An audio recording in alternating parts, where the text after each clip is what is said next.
Rotarians and guests, welcome to the December 16th meeting of the Rotary Club of York. Our members are dedicated to service above self and Rotary's four-way test. Leading us today in our opening song and pledge is past President Brian Tate, and delivering our invocation is past President Gordon Fryrick. Brian. Rotarians, take a look out the window and see that beautiful snow coming down. It is just absolutely amazing.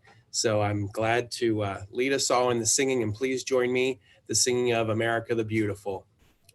Oh, beautiful for spacious skies, for amber waves of grain, for purple mountains' majesty above the fruited plain. America, America, God shed his grace on thee, and crown thy good with brotherhood from sea to shining sea. I pledge allegiance to the flag of the United States of America and to the republic for which it stands, one nation under God, indivisible, with liberty and justice for all.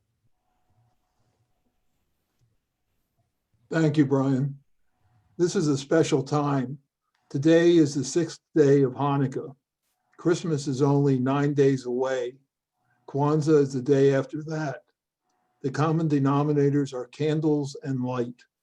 And we certainly need light as we near the end of this dark tunnel year of 2020. Light is definitely a blessing. We give thanks for the brilliance of scientific knowledge that may contain this scourge of COVID-19. We give thanks for the flame of service above self that glows within the hearts of medical and emergency personnel. We give thanks for the personal illumination which causes us to turn to you. With our faith and hope in you, we look forward to a bright and radiant 2021. Amen. Amen. Thank you, Brian and Gordon. The aging process has you firmly in its grasp if you never get the urge to throw a snowball. A truly special member of our club is preparing to throw snowballs with her grandchildren and likely take more time to enjoy her favorite hobby of skiing. It is poignant that today we recognize the long and successful career of York's own Ron Martin and share with the club the retirement of our beloved Bert. As you can see from this shot of our executive coordinator, and as all Rotarians know, Bert is truly the queen of our club. Her dedication, expertise, and passion for almost 3 decades are key reasons why we can proudly state that the Rotary Club of York is the largest club in Pennsylvania and the largest club in our zone, Zone 32. Bert's retirement is effective March 31st. President-elect Jackie Summers is leading our club's celebration of Bert's service above self for a date to be determined in March. If you would like to join club members in planning Bert's recognition, contact Jackie. Everyone is welcome to share pictures and stories. Please direct those memories to Jackie. Thank you, Jackie. And Bert, congratulations to you. Thank you for providing ample notice so that we can celebrate your amazing service and attempt to plan for the impossible, another leader to fill your big shoes. Bert, we wish you plenty of white powder, clear skies, and many runs down the slopes. Thanks, Bert. A few other announcements. Our literacy committee met today. They are in search of local organizations as partners for the March 2021 book drive. Applications are available on our website. You can also contact our literacy committee chair, Deb Harrison, and there is her email on the screen. January 15th is the application deadline. December 23rd, next Wednesday, is our club's annual holiday program. Please share our Zoom registration link with family and friends for our virtual celebration of the season like our club has never seen in our 105-year history. Next up is our business spotlight. Did you know that York County consistently ranks third in the state for reports and confirmed cases of child abuse? The York County Children's Advocacy Center serves hundreds of vulnerable children by reducing the trauma of child abuse. They facilitate multifaceted investigations for child victims of abuse and their caregivers. Formal partners include the DA's office, York County Chiefs of Police Association, Children, Youth, and Families, WellSpan York Hospital Forensic Nursing Team, CASA Guardians, and the YWCA's Victim Advocacy Center, and multiple mental health providers. Children's Advocacy Center serves around 800 child victims of abuse each year. Their services include forensic interviews and medical exams and family advocacy. They spearhead the York Safe and Healthy Communities initiatives. How can you help? Rotarians and guests, all York County adults are encouraged to learn how to keep our children safe from abuse by going to their website and clicking on Safe and Healthy Communities initiative link to access free training. Their website is on the screen. It takes all of us to keep our children safe. In a COVID world, their operations have continued as child abuse investigations are essential and must move forward despite pandemic restrictions. They've implemented all precautions, including use of PPE and distancing procedures on site. The primary concern during this period is that child abuse reports dropped significantly since March, and there is tremendous concern that children are isolated in dangerous situations with none of the usual mandated reporters having eyes on those children. Since school reopened in September, referrals to the Children's Advocacy Center have increased significantly. Thank you to Deb Harrison for your leadership to serve our children and educate our community. Rotarian Deb Harrison has been a member of our club since September of 2009. Next, we have our poll. It's a good time to ask about the weather for next week for Christmas and Kwanzaa. Do you believe next week it will be warm and sunny, white and snowy, or wet and rainy? And I know that we'll all be social distancing today and tomorrow. I can just hear the groans all over York County. Ben, I think you better hop on and let us know the results of this poll. Yeah, it looks like I'm actually having some issues with the poll. I apologize. Okay. But no worries. Feel free to raise some hands, do some clapping with your emoji reaction icons that you can provide from all of our members. You can go into the chat box or you can just take a look outside. It is white and beautiful out there. So be safe, everyone driving. Next, we will conduct our first ever virtual nomination process in our club's 105-year history for our 2021-22 officers and our Rotary Club of York board members. Past President Brian Tate is chair of our Past Presidents Committee. Brian, would you please report the nominations that are being placed on the ballot for our club leadership? Absolutely. Thanks so much, President Ann. At this time last year, we elected Jackie Summers as president for the Rotary year 2021-2022, and she will begin to serve the club in this capacity as of July 1st, 2021. The past president's nominating committee places Glenn Miller in nomination for the office of president for the Rotary year 2022-2023 and will hold the title of president-elect.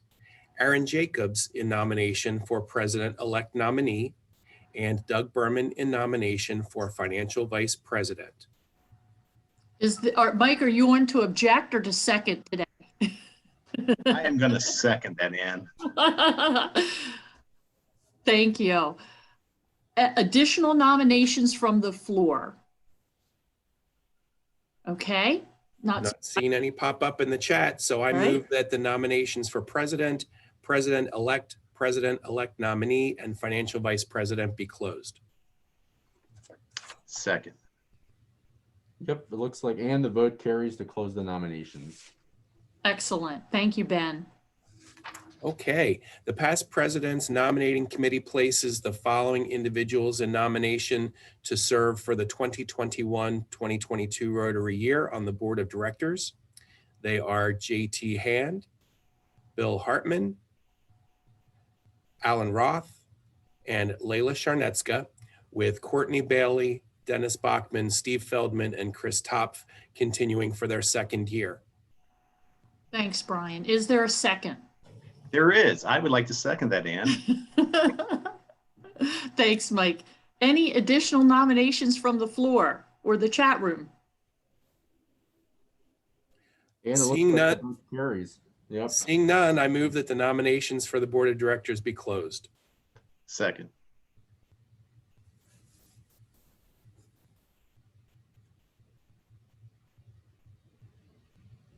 And the Thank vote you. carries to close the nominations.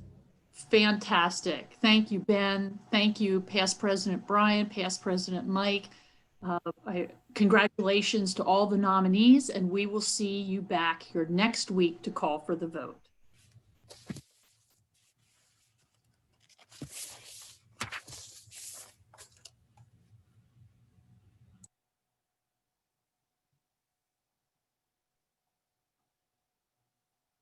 Okay, next we welcome our students of the month from York Suburban High School. So I'd like to ask Kevin Apnell from the Youth Leadership Committee to introduce our students of the month. Thank you, President Ann. Good afternoon, fellow Rotarians. It's my honor to introduce you to our two students of the month. They are from York Suburban High School. You know, in a time where we've all been called upon in various ways to rise to the occasion and address challenges in our current world, I wanted to highlight some of the challenges that have been presented to our schools in the last 9 months.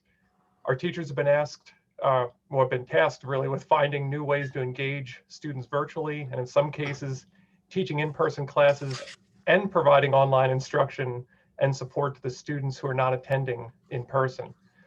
Doing all this while being prepared for the potential evening phone call that tells them school is closed until further notice and they should plan on instructing 100% virtually starting tomorrow.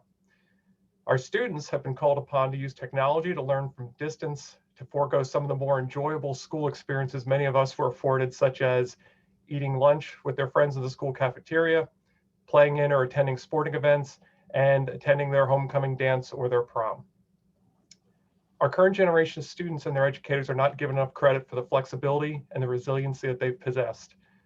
So I want to take this moment to thank everyone working in our schools, the teachers, the students, the custodians, the bus drivers, administrators, and even the school board members. I hope Ellen Fryrick is within earshot to hear that, for all they do really to keep this sector in our local economy moving forward in the face of these challenges. So that being said, today it's my pleasure to introduce you to two students who in just a moment are going to be discussing examples of challenges they've addressed or plan to undertake in their future careers. So just please allow me a moment to tell you a little bit about them before we hear from them directly. Our first student of the month is Sarah Stark. Sarah is an 11th grader at York Suburban High School, and she is the daughter of James and Joelle Stark. In school, Sarah participates in cross country, track and field, marching band, jazz band, the YS Singers, pep band, Trojan Theater, musical, the Quiz Bowl, Minithon, National Honor Society, Tri-M, Science Olympiad, and Envirothon. Outside of school, when she has time with all those activities, Sarah enjoys surfing, running, traveling, baking, horseback riding, singing, playing saxophone and piano, acting, and spending time with family and friends. Sarah's not just a participant, she's also received varsity letters in cross country and track and field. She was named a cross-country all-county all-star in 2020, and has also received 2 cross-country team awards, 2 foreign language awards, 1 science award, and has earned a spot on the Distinguished Honor Roll. In the future, Sarah plans to attend college as a biology major before going to medical school to become a pediatric surgeon or a developmental pediatrician. Next, I'm going to introduce you to Noah West. He's our next student of the month. Noah is also an 11th grader at York Suburban High School, and he's the son of Heidi and Jonathan West. In school, Noah is part of the concert, marching, pep, and jazz bands, and he's also part of the theater program, lending his musical talents to the pit orchestra for the school musical. Noah is also part of the Technology Student Association, National Honor Society, Tri-M, Music Honor Society, and my favorite one that I was looking forward to saying, the Pumpkin Chunkin' Competition. Outside of school, Noah plays trombone, does programming, participates in amateur robotics, and is into biking and unicycling because I think balancing on 2 wheels was not enough of a challenge. Some notable accomplishments Noah has achieved include being named the principal trombonist of York Youth Symphony, being selected for PMEA District 7 Concert Band for 2 years, being selected to PMEA District 5 Region Band, and he has received departmental awards in math, music, and applied engineering and technology at York Suburban High School. In the future, Noah plans to attend college for mechanical engineering with the hopes of working as an industrial engineer. Rotarians joining us via video, I turn the program over to Sarah and Noah. Thank you.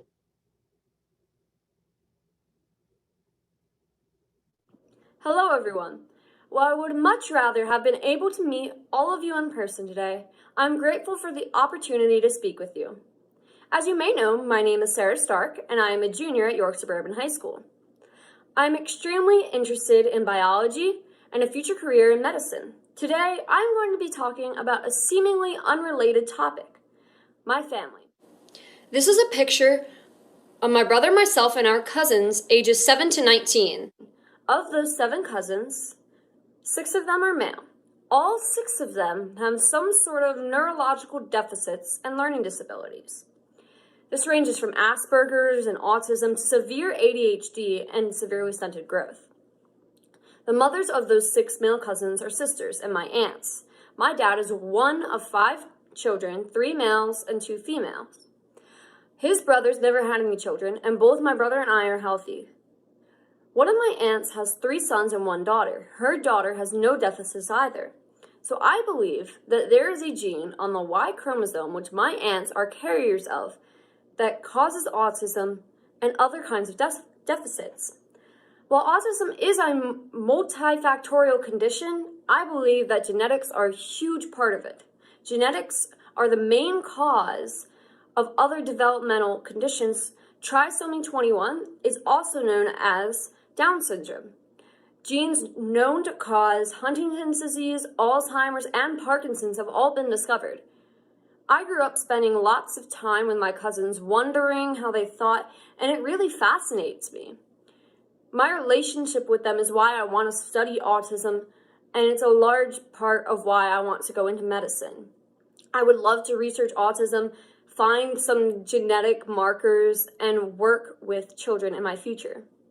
I would love to be the first person to find the true cause of autism and maybe even find a way to cure it or treat it in a different way. I would love to be able to communicate with those kids who are unable to communicate the same way as everyone else. So I'm considering becoming a geneticist, a developmental pediatrician, a pediatric anesthesiologist, or even a pediatric surgeon. It is my dream to learn about autism, to study autism, and to even find a cure for it. Because I believe that there is a significant genetic side to the cause of autism, and it is yet to be discovered. And I would love to be that person to discover it. Not only for my cousins to help them, but to help kids with autism for years to come. Thank you for your time and the opportunity to speak with you today. Hello, everyone. Well, I would Hello, I'm Noah West, and I'm honored to be selected for this award.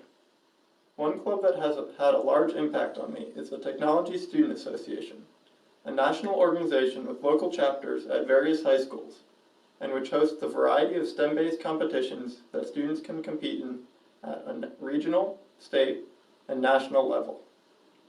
These competitions vary widely, from music production to model bridge design, and each student chooses a few events to compete in each year. Last year, I chose to do a computer-aided design challenge, which I placed 3rd in at our regional competition. This event forced me to manage my time well and learn new ways of thinking and problem solving in order to finish the design prompt within the allotted time. These skills have proven very useful since then, both inside and outside of school.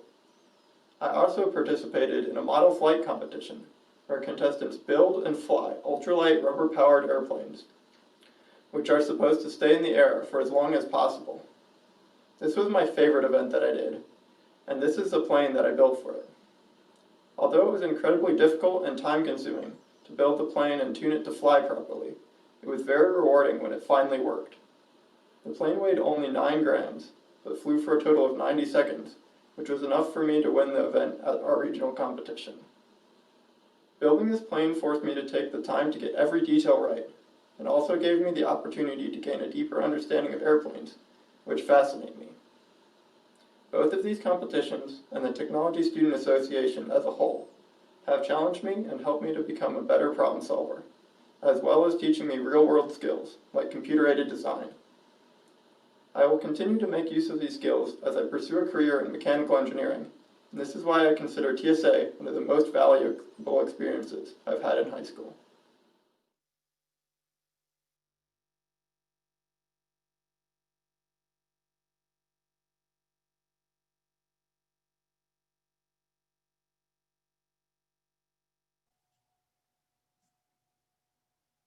Thank you, Kevin. Congratulations to Sarah and Noah on recognition as our Students of the Month. Truly, this is a great program that we would love to offer in person, but I appreciate the videos that the students prepared. Very inspirational, the work that they've done and the vision that they have for the future, from curing autism to being a mechanical engineer. We're in good hands for the future, that's sure. And I wonder if Noah does that pumpkin chunking thing from being perched on top of the unicycle. That could be interesting.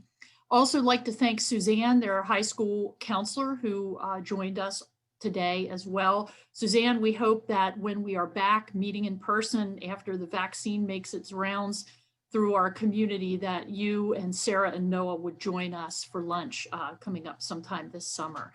And now to introduce our program is past President Mike Summers.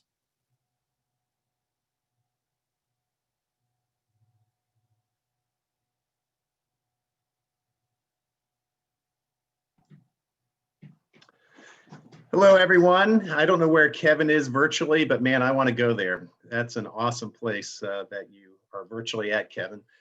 Our speaker is York native Ron Martin, the longtime news reporter and anchor for WGAL News 18. Ron grew up in York in a modest neighborhood, raised by a single mom, and was educated through the York City schools. His mom's value for education helped shape his path, and Ron went on to graduate from Howard University and began his career working with NBC in Washington, D.C.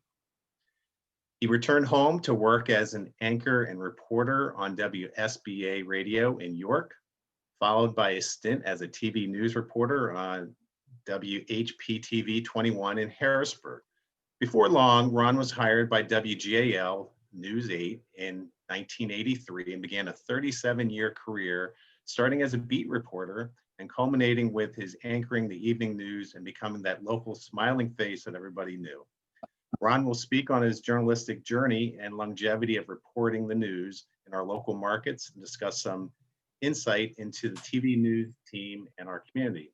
Some highlights will include his years reporting in the York area news during this era, including the labor strikes at Harley-Davidson and Caterpillar and the York riot murder trials. Certainly one of Ron's personal highlights, besides interviewing me, was his White House interview with President Barack Obama. Ron is a 6-time Emmy Award winner, among the many awards he's received during his long career in broadcast journalism. And he has also been honored for his many community service contributions in South Central Pennsylvania region. Perhaps two of the greatest highlights were Ron being inducted to his high school William Penn's Hall of Fame, and most recently the Hall of Fame at WGAL as well. Ron does have Rotary connections, as he fondly recalls hovering in the upstairs balcony at the Yorktown with fellow hometown reporter Harry McLaughlin as they covered speakers presenting at Rotary. And Ron last addressed our club back in 2000.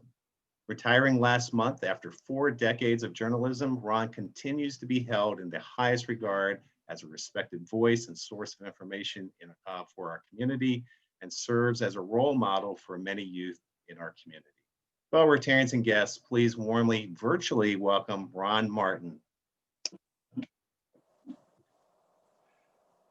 Thank you very much, Mike, and good afternoon, Rotarians. It's a pleasure to be here again, speaking to the Rotary Club. In fact, as Mike indicated, last time I addressed this group was right after I was named main anchor at WGAL 20 years ago. So perhaps it's fitting that as my career comes to an end, I come to Rotary, my hometown Rotary, and report on what has been a wonderful career for me, and one that's highlighted by opportunities offered by this community that made it possible for me to succeed in the way I have.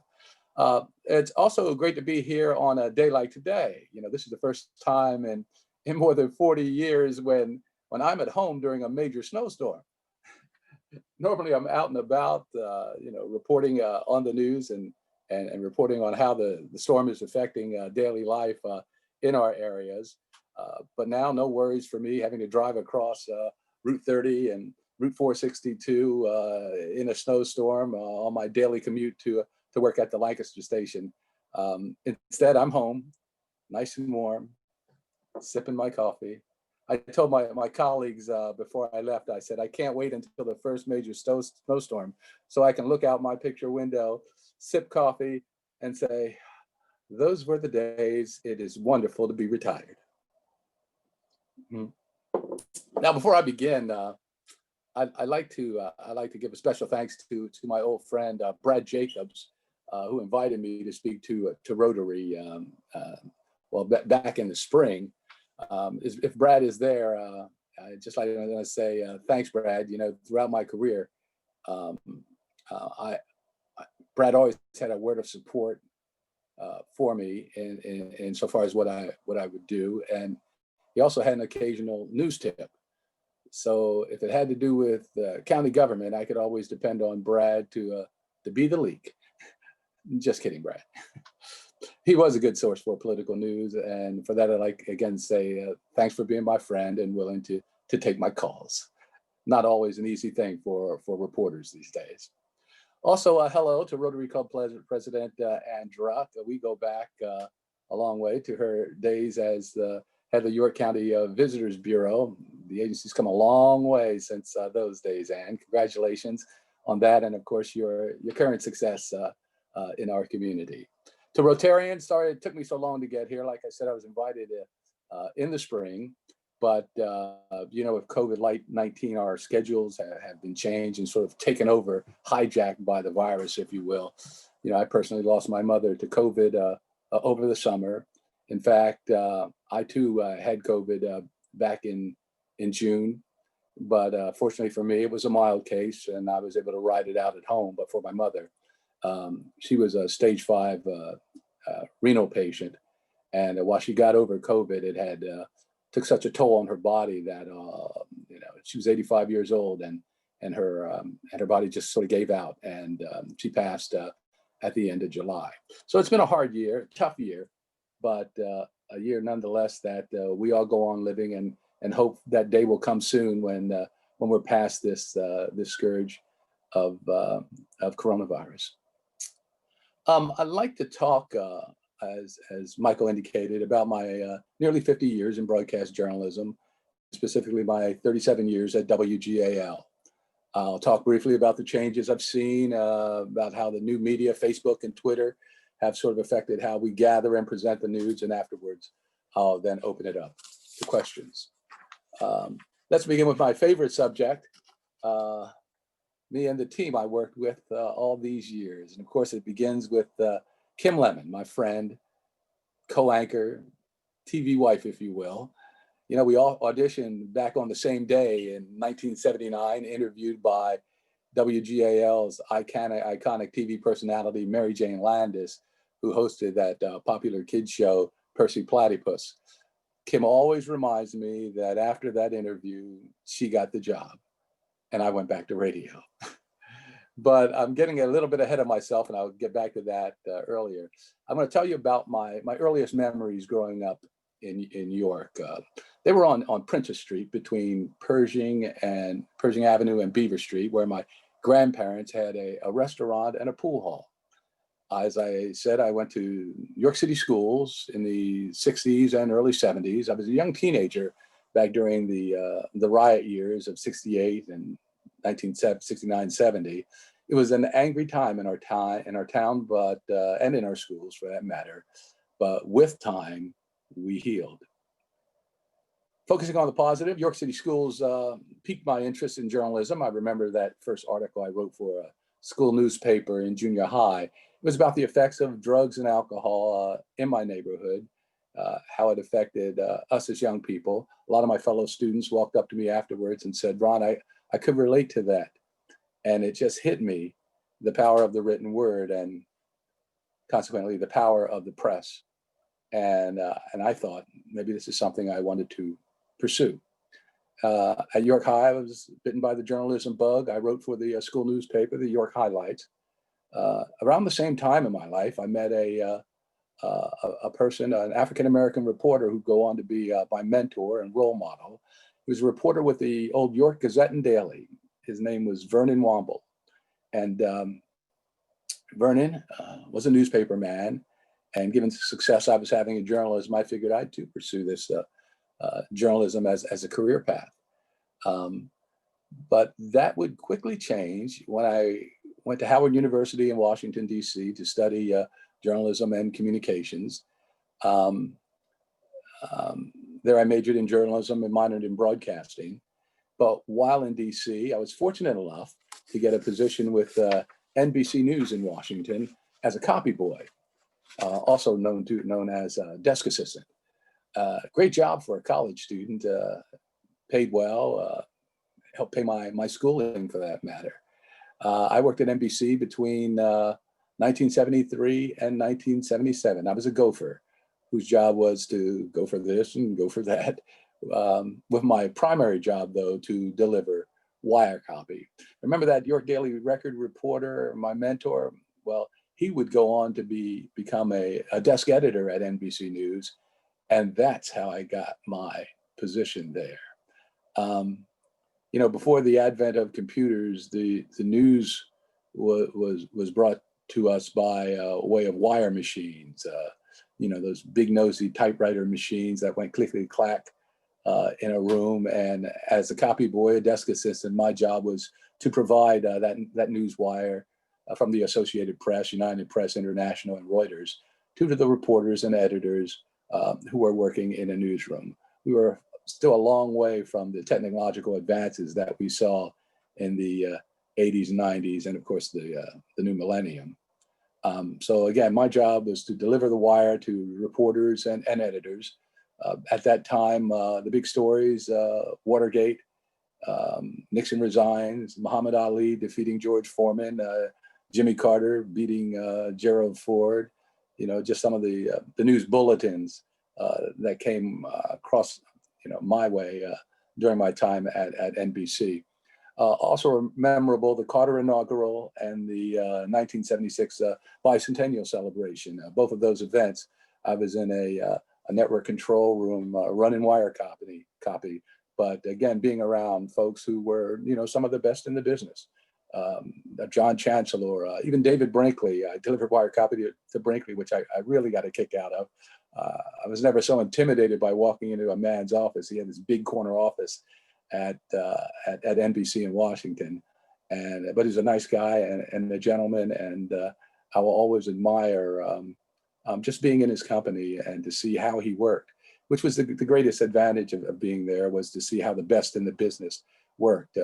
Tom Brokaw was there at the time. He was a White House correspondent, clearly being groomed at the time to anchor NBC Nightly News. And, to me, he was the coolest guy in the newsroom. He just had an air about him. My favorite Brokaw story was late after my shift one night. Brokaw had come walking in with his trench coat slung over his shoulder. It looked like he had a hard day. During Watergate, it was the Washington Post that was leading that story, and everyone else was just trying to catch up. So he had that look on his face like, it was a long day. I had called a cab to head back to Howard University, and Brokaw, needed a ride home, and he said to me, he said, "Hey, can I hitch a ride?" with you and share your cab, and because he didn't live too far from the station. And I said, sure, Tom, hop in. And we went, and along the ride, he asked me about, what I'm studying in school, where I went to school, where I'm studying in school, what I'd like to do. And I basically told him I want to be like him, to be a reporter and an anchorman. And he said, well, where would you like to start? And I said, I'd like to start in my hometown, York, PA. And he said something that sort of surprised me when he said, well, hometown is a great place to start. Little did I know, starting my hometown would keep me. That hometown, it would embrace me and offer me work. As a senior at Howard University, the School of Communication had an annual communications conference. And at that conference, I saw on the list was Susquehanna Broadcasting. And the general manager, Phil Eberly, was there, along with DJ Bill Walker. And so they were definitely on my list to visit and stop and talk to. The day of the conference, I walked up to Phil and Bill, who were standing behind the desk collecting resumes. And I said, hello, I'm Ron Martin. I worked 3 years, I'm graduating from Howard University. I worked 3 years, 8 months at NBC News. And I'd like a job. He said, well, give me your resume. And then I said, and I was born and raised in York, Pennsylvania. It was like alarms went off and bells sounded. And he said, Ron, why didn't you let us know you were here? When are you coming home? Let's talk. 10 years after graduating from Howard University, I worked in that building, WSBA AM FM along Route 30. It was pretty new at the time. And it was an impressive place to work because, again, I was fortunate enough to work with some of the best in the business at WSBA. Ed Lincoln, Hal Raymond, Jim Horn. I mean, I can just go down the list of broadcasters who went through that station, and I was so fortunate that they brought me along. I'm the little guy in the back with the afro. You'll notice in a lot of these old pictures that I had it. I liked an afro. I liked an afro a lot. Now that I'm retired, people say, am I going to grow my afro again? We'll see. It is an interesting look. I do feel younger when I have it. I just may have to start dyeing it soon. Well, anyway, I still had the television bug, and I began applying around. As I said earlier, I interviewed at WGAL with Mary Jane Landis, and Kim Lemon got the job. But I wasn't about to give up, and I applied at the CBS station in our television market, Channel 21, and they hired me in 1980. I worked 3 years, 8 months at Channel 21. It was a good experience. I was learning television then, and that was back in the days when they had film to record images for the news. And I will always remember my first day at Channel 21 shooting film, and I rolled through 1,000 feet of film for what in essence would be a 40-second story on the air, and they ribbed me about that mercilessly for years. But it was, again, a good learning experience in those early days of what was called live television. It was just coming into being. I mean, there was microwave and there was satellite television, and it was just coming into being, and it's marking a new era of technological change in television. But number one station, the big dog in this market, was WGAL and Channel 8. So 3 years later, I hooked up with an old friend, Ed Wickenheiser, who was a news director for me at WSBA Radio, who went on to become the news director at WGAL. I stayed in touch with Wick and bugged him to hire me. Took a few years, but he did. Again, GAL number one, they paid the best as well. Around that time, I had a growing family. My firstborn in 1983 came into this world, and so I was feeling the pressures as a young man and a young father.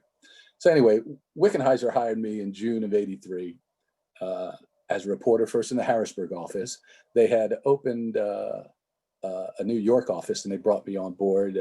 Made sense to bring the hometown boy home to man our York office. And that was in '84. 2 years later, he tapped me to become his weekend anchor. Then a couple years after that, he promoted me to be a weekday anchor, anchoring News Center 8 at 7 o'clock with Keith Martin. Then a couple years after that, there were some changes at GAL, and he named me an early evening anchor with Kim Lemon at either 5 or 5:30. Maybe it was 5:30. And from then on, it seemed apparent to me that WGAL was a place I wanted to be because there was opportunity here.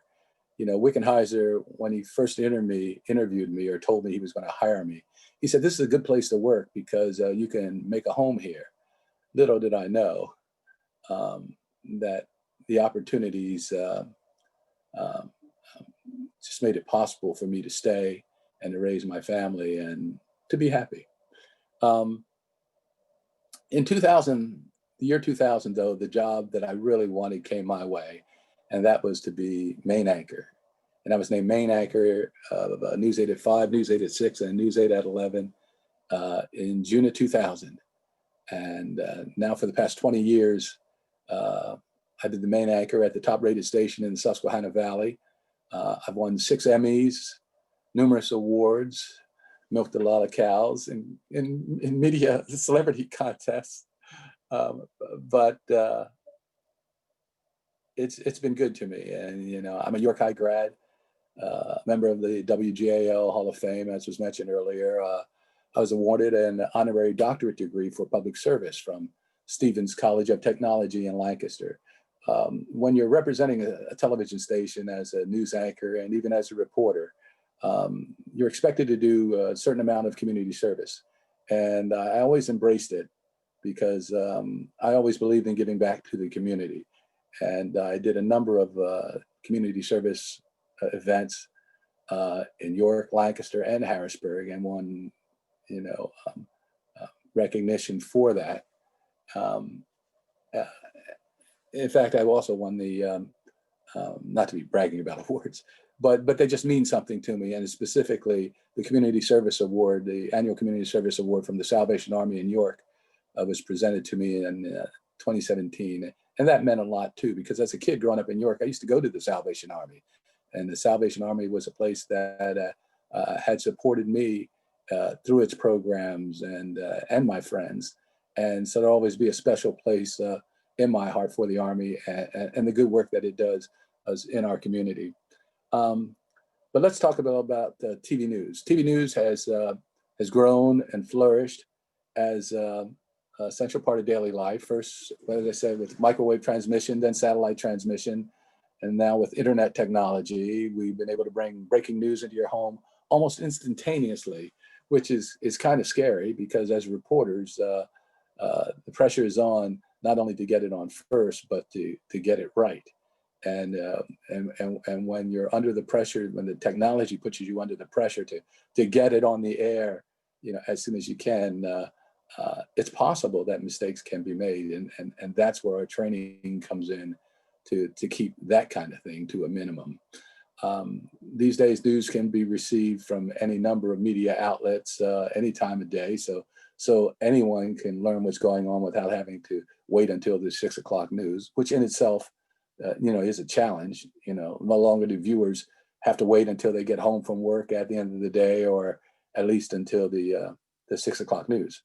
I see I'm going a little long here, and I'm only like halfway through what I wanted to talk about, but I did want to leave it open for questions. So let me summarize the last 4 pages I have here and just say that it again has been a great career. I think what is happening in journalism with the advent of the talk of fake news, as a journalist, I find it insulting, but I understand what's happening, why it's happening, and a lot of it has to do with social media and this ability for amateurs and almost anyone to say what they want whenever they want on these different platforms, and that in itself puts the traditional media in a position to have to correct the record or, be mindful of the record and the truth, as we do our jobs. So that's where I am now. I love her. That's Kim Lemon. Before every newscast, we would bond. It's a little like a karma thing. And we've been doing that for 30 years. And yeah, it's been a wonderful career. It's interesting how we've paralleled, our careers have run parallel in a way when we were young 20-somethings to retirement age for me. Questions?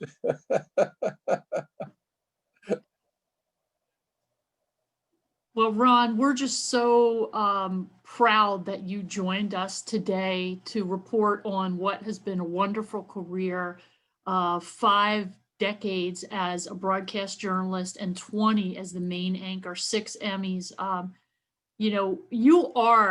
That was a fortuitous cab ride, but you are a pretty cool guy in our community. And we are very, very proud of you, Ron. We are so sorry for the loss of your mother. I too lost my mother in September, and I'm sure others of the 100 on this call have lost family, friends, and loved ones. But we appreciate you bringing the news to our region, and we're so thankful that you joined us. It's amazing how humble you are to recognize those influences and the friendships that you have made. You're an amazing man, and we congratulate you on your retirement. So to the questions, one you just answered about social media, but another one is, and maybe you can answer this now that you're retired, tell us about your feelings about Senator Kamala Harris, another Howard University alum, becoming Vice President of the United States. Well, I think it's wonderful in that it's wonderful that she is vice president. It took us long enough for her to be the first woman vice president. I mean, you would think our society has come far enough along where we would have had a woman vice president, in the 80s or 90s, or but it's taken this long. I guess there are always small steps that you take, but I think it's just indicative of our society being able to look past whatever biases they have about people, whether it be what their gender is, whether it be what color of their skin is, and we're making progress, but it's just slow progress. I'm happy for Kamala Harris because she's one of the most talented and articulate people out there, and I'm proud she's vice president. I mean, I don't want to get political or anything, but I think it's significant. I think it sends a message to young African American girls, or young girls anywhere, that you can aspire to the highest office in the land and succeed. And let's see it happen. Let's see what the future brings for her and and for our country and that debate about are we ready for a woman president? I mean, I surely thought we were, but that's history. Thanks, Ron. So we have another question for you. Could you tell us what the top news story is in York right now? What is your take now that you can give an opinion? That's a loaded question. The top news story in York. Well, aside from COVID,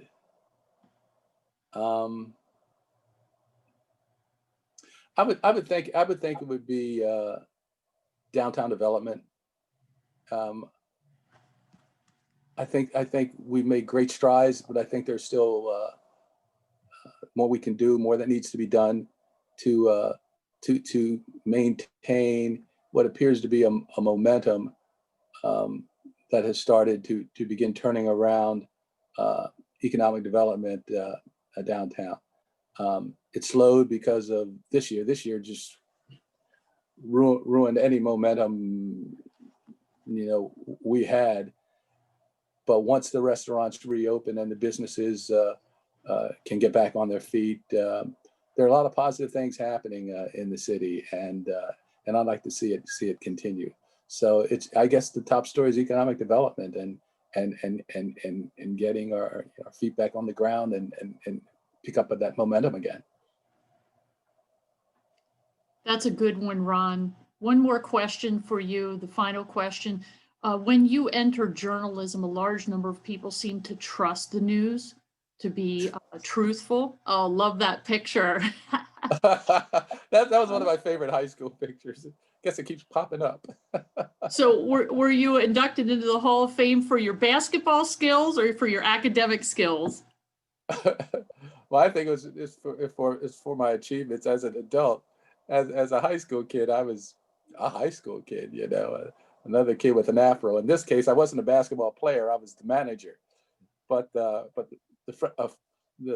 photographer for the Tatler or the yearbook was a good friend of mine, and so I said, "Get my picture, Bob," and he took my picture, and it came out pretty well. And I've always had it, and I always get a kick out of seeing that too. And when it sparks conversation about, were you a player? And, well, no, but I wanted to be a player, and this is the closest I got. That's wonderful. And the fro is distinguishing. You could even in the gray. I'm glad it's still there. The hairline's not what it used to be, but it's still thick enough. So I may have to use a little Grecian to start. Well, Ron, we thank you, congratulate you on your career, a stellar career in journalism. Thank you for representing our community. Thank you for your amazing community service and the award, well-deserved, from the Salvation Army. There's another report that came in from one of our members that is watching, and it says, Ron, congratulations. You are our hometown hero. Please put joining Rotary on your to-do list. All the best. Okay. We'll do my best. Thanks a lot, Ron. You're always welcome here, and we wish you the very best in your retirement. Thanks for joining us early. It was nice to chat with you. I saw some of your friends and having some conversation, so that was really, really nice. What a nice treat for you, Ron. Yeah, thank you. It was good seeing everyone again. So many familiar faces. In fact, I was paging through, scrolling through the images, and it's like, hey, I know that person. I know that person, and so it's good. It's good to see everyone, and I just hope we just end this year in fellowship, and Merry Christmas, to everybody, and just enjoy what's left of 2020. Well, Ron, we'll miss seeing you in our living rooms every evening and at our kitchen tables, but we wish you the best. Thank you.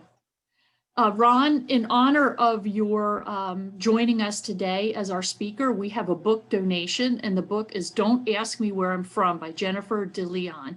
It will be donated to the York Suburban High School Library in honor of the Students of the Month, and we'll ask you to sign a book plate that will be on the inside of that book. Okay. Thank you, Ron.